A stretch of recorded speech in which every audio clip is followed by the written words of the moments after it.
Mesdames et messieurs, bonjour et bonsoir. Selon votre point géographique, je m'appelle Boubacar Tengela. Me voilà encore aujourd'hui.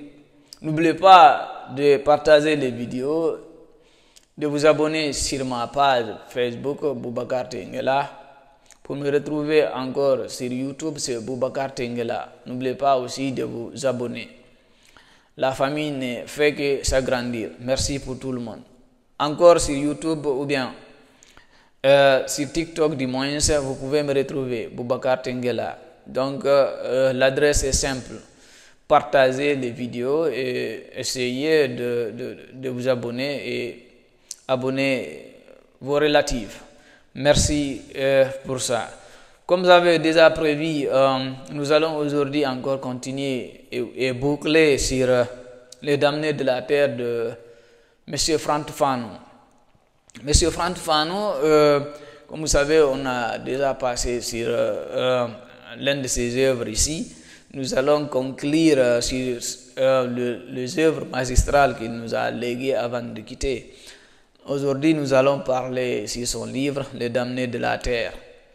Le damné de la terre est une œuvre extraordinaire qui continue ou bien qui nous explique certains faits que nous avons hérités de la colonisation, qui continue toujours d'avoir des effets néfastes sur le peuple colonisé, mais aujourd'hui qu'on considère indépendant, que moi personnellement je n'arrive pas à l'admettre ou bien à l'accepter. Le mot indépendant n'est pas pour maintenant.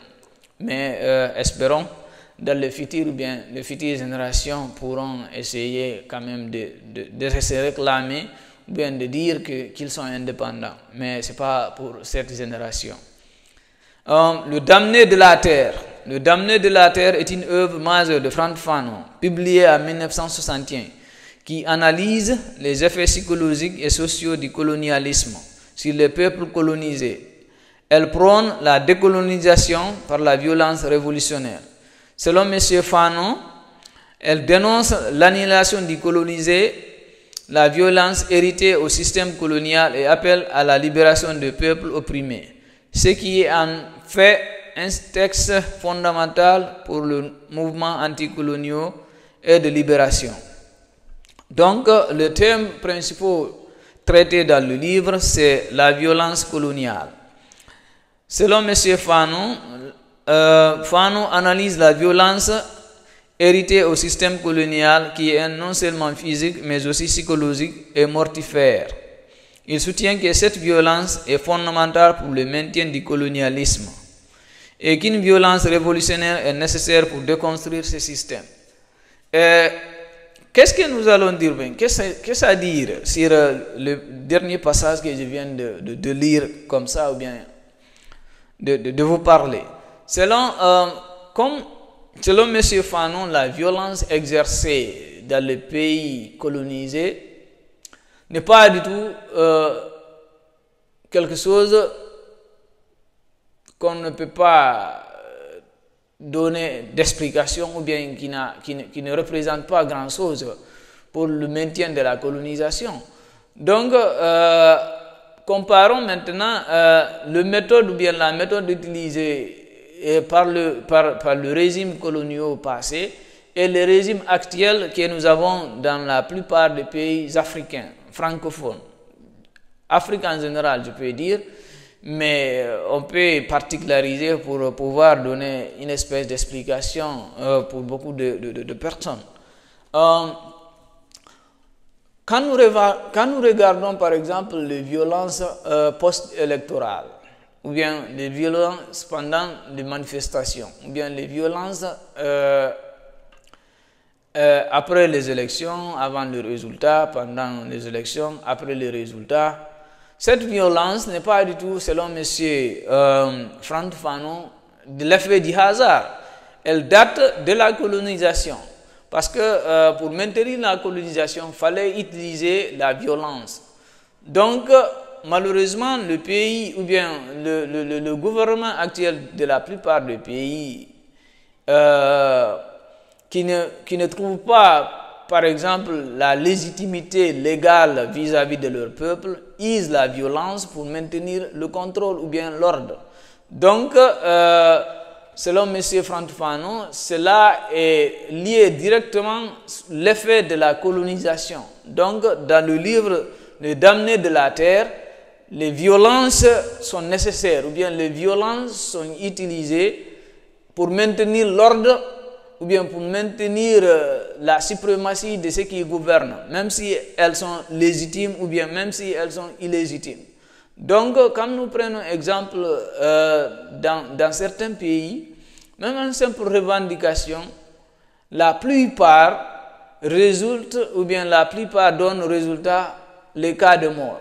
Donc, cela est dit ou bien cela est l'effet du système de violence ou bien de la domination illégitime héritée de la colonisation qui malheureusement continue de se perpétuer sur nos pauvres populations. Donc, il est très important, il est nécessaire que nous, la nouvelle génération, j'en appelle à la jeunesse, de prendre conscience qu'il n'est pas du tout obligatoire à chaque manifestation qu'on trouve des morts ou bien qu'on trouve des blessés graves. Parce qu'une simple revendication ne doit pas nécessiter forcément une perte de vie ou bien ne doit pas du moins avoir comme résultat une perte de vie. Car quand nous perdons quelqu'un, on ne peut pas le remplacer. Donc, il est très important que les acteurs de la société civile, que le gouvernement, que la population arrivent à déconstruire cette violence qui toujours engendre de perte de vies humaines. Quand nous regardons par exemple certaines manifestations en Occident, notamment généralement qu'il soit la France, la Grande-Bretagne, l'Allemagne, l'Occident en général, vous pouvez voir ici plus d'une centaine de milliers de personnes sortir, montrer leur mécontentement, mais on trouve rarement de cas de mort.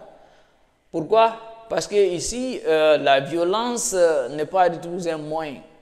Donc, il est de notre devoir, nous, à la nouvelle génération, que je m'adresse, de trouver le moyen, nous aussi, approprié pour qu'on puisse avoir une confrontation idéologique entre nous et qu'on prime toujours la nécessité de trouver un terrain de compromis entre belligérants ou bien entre différentes parties. C'est ce qui est important. Donc, il n'est pas du tout à chaque instant, à chaque manifestation qu'on trouve ou bien qu'on fait cas de mort. Ça n'a pas de sens. Nous vivons au XXIe siècle. Chaque être humain, chaque vie compte. Chaque vie est spéciale pour lui, pour son pays, pour sa famille. Donc, dans le même œuvre, il parle de la décolonisation. Sur le damné de la terre. Il explique que l'ouvrage explore le processus de décolonisation comme un acte de libération nécessaire pour le peuple colonisé, afin de retrouver leur dignité et leur liberté.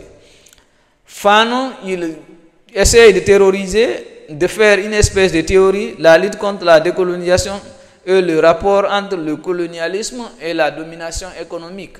Donc, la colonisation n'est pas du tout un simple changement, par exemple, du commandant du cercle ou bien la colonisation n'est pas seulement la représentation d'un élément étranger dans un pays donné. La colonisation peut être exprimée sous le biais de l'économie.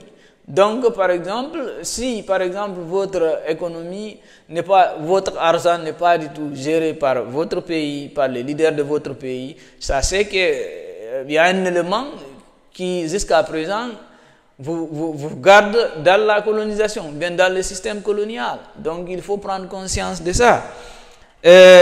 Dans le même livre, il a essayé de parler sur l'annihilation du colonisé. Fanon examine la psychanalyse des effets déshumanisant de la colonisation sur l'individu colonisé. Il explique comment la domination coloniale crée une aliénation qui peut mener à la révolte. C'est ce qui se passe aujourd'hui. Donc, comme j'ai déjà expliqué, les effets ou bien l'effet de l'annihilation de nos cadres, donc aujourd'hui, il n'est pas nécessaire de parler de ça. J'espère que vous avez compris les premières vidéos, l'effet de l'annihilation. Donc, voler l'argent public et monopoliser la chose publique ou bien faire en sorte que certains départements est considéré comme personnel d'une ethnie ou bien d'un clan ou bien d'une tribu en marginalisant d'autres ethnies. Tout ça, c'est l'annihilation, c'est l'effet de l'annihilation. Parce que, vous pouvez rien.